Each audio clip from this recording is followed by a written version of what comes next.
महंगाई लगल बा उपाय तो काम डगर जाता। भाव तेल के ऊपर जाता हैरत थूक से गुजर जाता। भाव तेल के ऊपर जाता हैरत थूक से गुजर जाता। मायरे छिला जाता।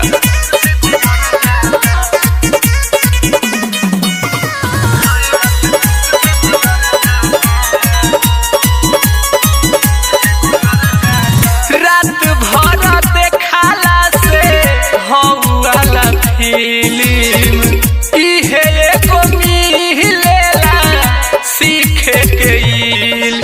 देनी ऊपर लगाई बड़ी होता चिकनाई कि सट दे बिछल जाता।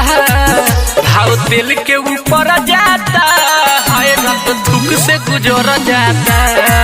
भाव तेल के ऊपर जाता हैरत थूक से गुजर जाता।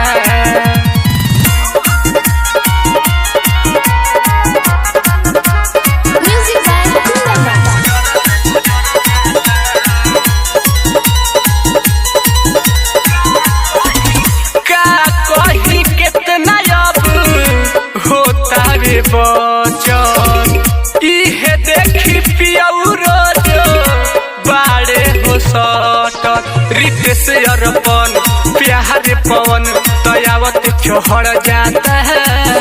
भाव तेल के ऊपर जाता हैरत थूक से गुजर जाता। भाव तेल के ऊपर जाता तो हैरत थूक से गुजर जाता।